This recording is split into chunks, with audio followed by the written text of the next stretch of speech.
Radio వేరితాస్ ప్రేక్షకులకు యేసు నామంలో శుభములు సమృద్ధిగా కలుగునుగాక. తపస్కాల సందేశంలో రెండవ అంశంగా తపస్కాలము తేనెను సమకూర్చుకొను కాలము అనే అంశాన్ని మనం ఈరోజు ధ్యానించుకుందాం. న్యాయాధిపతుల గ్రంథంలో బైబిల్లో 4వ అధ్యాయంలో 4వ వచనం, 4వ అధ్యాయం 4వ వచనం, అక్కడ డెబోరా అనే ఒక ప్రాఫెటెస్ ప్రవక్తి మనం చూస్తున్నామండి. మనము తప్పకుండా ఆమె గురించి తెలుసుకోవాలన్నమాట. ఆ టైంలో, ఆమె నివసించిన టైంలో ఇశ్రాయేల్ ప్రజలు పాపం చేస్తారు. అప్పుడు దేవుడు వాళ్ళని 20 సంవత్సరాలు కానాను రాజు చేతికి అప్పగిస్తాడనమాట. కానాను రాజు వీళ్ళని పీడించి పిప్పి చేస్తాడండి. ఆ కానాన్ రాజు సైన్యాధికారి పేరు సీస్రా అన్నమాట. ఎంత క్రూరుడంటే ఆ సైన్యాధికారి సీస్రా ఇజ్రాయేల్ ప్రజల దగ్గరికి ఇలా ఇనుప రథాల్లో వస్తాడండి. పెద్దగా భయంకరంగా ఉంటూ అలా ఇట్లిస్తూ అనుకుంటూ భయపెట్టుకుంటూ ఇనుప రథాల్లో వస్తాడు. వచ్చేటప్పుడు కూడా గోల చేసుకుంటూ తనతో పాటు 900 ఇనుప రథాలు అన్నమాట. అప్పుడు ఇజ్రాయేల్ ఒక్కొక్క గ్రామానికి పట్టణానికి వస్తుంటే పసిపిల్లలు ఎక్కడైనా ఆడుకుంటుంటే వాళ్ళ మీద రథాలని తోలుతాడనమాట.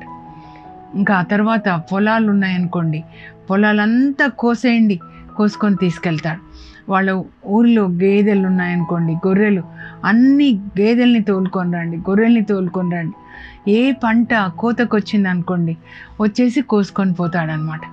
అక్కడ నిలబడతాడు, పని వాళ్ళని తెచ్చుకుంటాడు, వాళ్ళు పంట కోస్తారు, తీసుకొని వెళ్తారు. 20 సంవత్సరాలు ఈ విధంగా జరుగుతుందండి. వాళ్ళకి ఇంకా పొట్టకూడు కరువైపోతుంది. ఆ సమయంలో మరి దేవునికి వాళ్ళు మొరపెట్టుకుంటారు, ప్రభా ఇదిగో వీళ్ళు కనానీయులు, ఈ సీస్రా మమ్మల్ని పీడించి పిప్పి చేస్తున్నాడు, మమ్మల్ని కాపాడు, మేము పాపం చేశామని. ఎప్పుడైతే వాళ్ళు మేము పాపం చేశామో అని ఒప్పుకుంటారు, మమ్మల్ని క్షమించండి అని, దేవుడు అప్పుడు ఒక స్త్రీని ఆయన ప్రేరేపిస్తాడండి. ఆమెలో అగ్నిని రగిలిస్తాడు. ఇంత ఘోరం జరుగుతుంది, నేను నా ప్రజలకి ఏదైనా చేయాలి అని ఆమెలో దేవుడు ఒక ఆలోచన పెడతారు. ఆమెని మరి న్యాయాధిపతిగా నియమిస్తారండి. జడ్జి అనమాట, ఉమెన్ జడ్జిగా ఉంటుంది. ఇజ్రాయేల్ ప్రజలు ఆమె దగ్గరికి తగాదాలు తీర్చుకోవడానికి వస్తారు. అప్పుడు మోషే ధర్మశాస్త్రం ఉంటుంది కదండి, అందులో ఉంటుందన్నమాట ఎలా తగాదాలు తీర్చాలి, ఎలా నష్టపరిహారం. ఒకవేళ ఎవరైనా ఒక ఇంటి గొర్రె పిల్లని వాళ్ళు దొంగతనం చేశారనుకోండి, తిరిగి 4 గొర్రె పిల్లలు ఇవ్వాలి. ఒక ఎద్దును దొంగతనం చేస్తే పరిహారంగా 5 ఎద్దులు ఇవ్వాలి. అలా రూల్స్ ఉంటాయన్నమాట. సో ఆమెకు అదంతా కూడా తెలుసు. ఇంకా అప్పుడు ఏం చేస్తుందంటే వాళ్ళకి తగాదాలు తీర్చడమే కాదు, వాళ్ళని దేవుని మార్గంలో నడిపిస్తుందండి. ఇజ్రాయేల్ దేశం నిర్జీవంగా ఉన్నప్పుడు దేవుని మార్గంలో నడిపించాలి.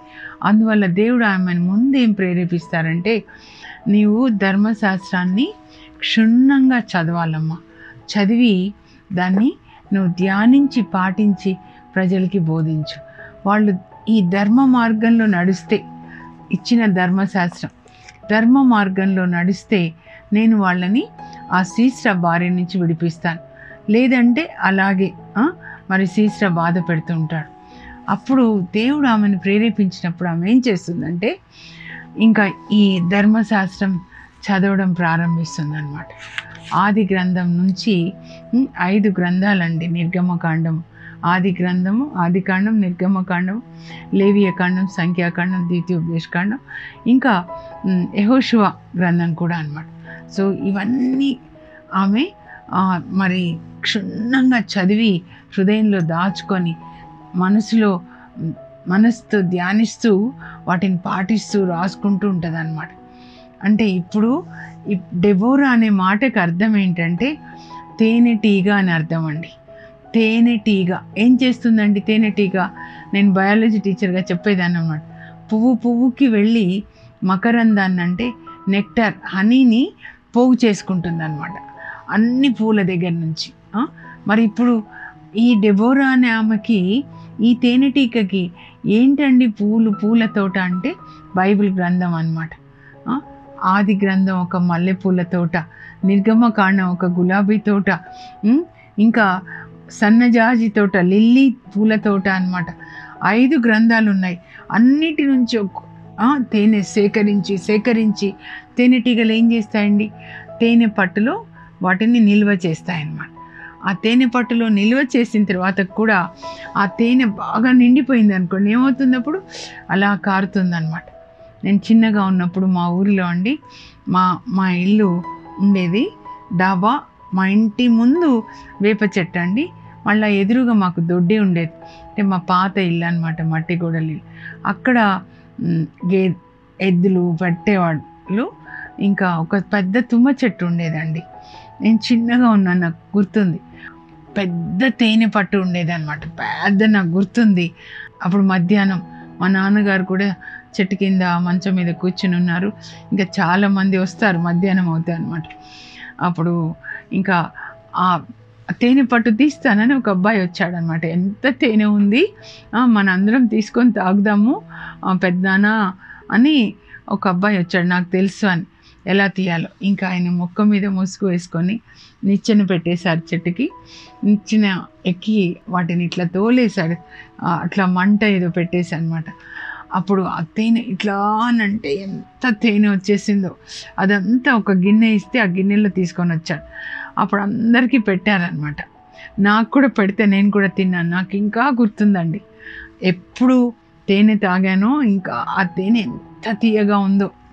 మరి దావీదు అంటాడు 119వ కీర్తనలో 103వ వచనంలో, నీ వాక్యము నా నోటికి తీయగా ఉంది తేనెలాగా అన్నమాట.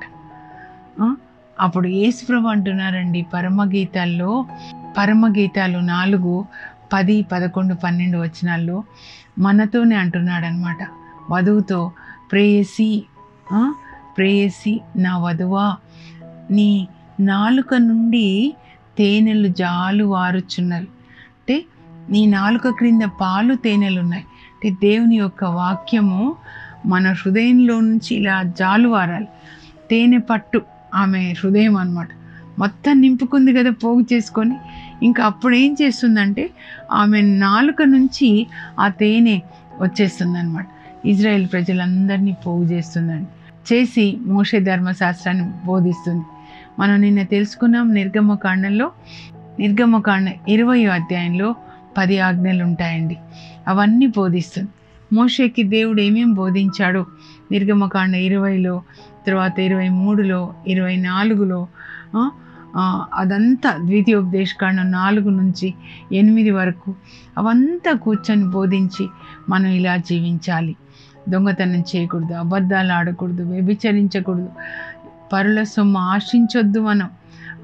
తర్వాత తల్లిదండ్రుల్ని గౌరవించాలి, విశ్రాంతి దినాన్ని పరిశుద్ధం చేయాలి. అంటే ఆదివారం అన్నమాట మనకి. అలా మీకు నేను తప్ప మరొక దేవుడు లేడు. అవన్నీ బోధించి ఆమె 40 సంవత్సరాలు ఇజ్రాయెల్ ప్రజల్ని దేవుని మార్గంలో ఆమె నడిపిస్తుందండి. ఇంకా ఆ శ్రీశ్రాన్ని ఎట్లా ఓడించాలో కూడా దేవుడు ఆమెతో చెప్తారనమాట. ప్రవక్తి అంటే దేవుడు ఆమెతో మాట్లాడినప్పుడు ఆమె ప్రజలకి చెప్తుంది, ఈ శ్రీశ్రాన్ని మీరు నశింప చేయాలి, సంహరించాలి. ఎలా అని ఆమె చెప్తే తాబోర్ కొండ మీదకి బారాక్ అనే తాబోరు కొండ మీదకి బారాక్ అనే యోధుడిని తీసుకొని ఆయన ఒక 10,000 మంది యుద్ధం చేసే వీళ్ళని తీసుకొని తాబోరు కొండ మీదకి వెళ్ళమను. ఆ తాబోరు కొండ కిందకి ఆ కీషోన్ వాగు దగ్గరికి సీసరా వచ్చేలా చేస్తాను.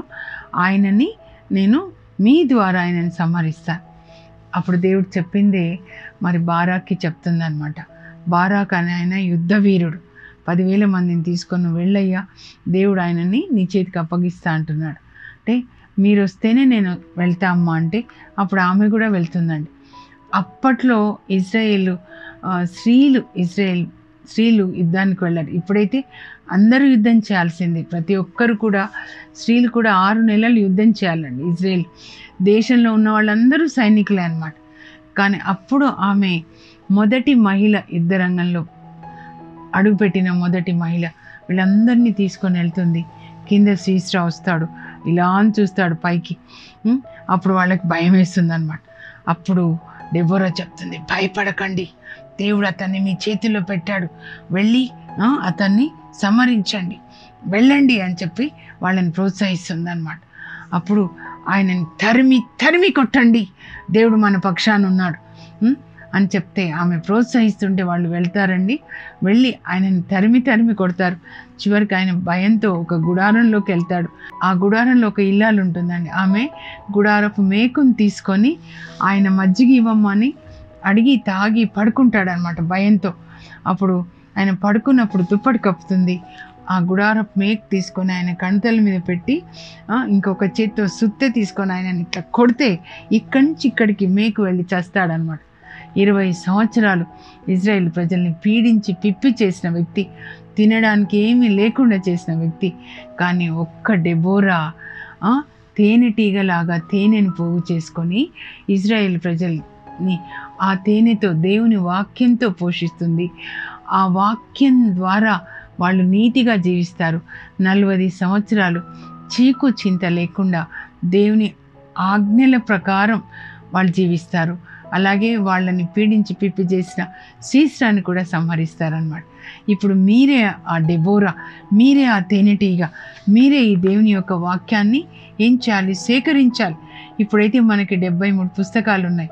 కనీసం నేను చెప్తున్నాను, మీరు 4 సువార్తలు మత్తయి, మార్కు, లూకా, మరి యోహాను, కీర్తనలు మీరు ప్రారంభించి ఎలా డెబోరా చెప్పిందో మీ తల్లిదండ్రులారా మీ పిల్లలకి మీరు బోధించండి. మీ నాలుక నుంచి పాలు తేనెలు రావాలి.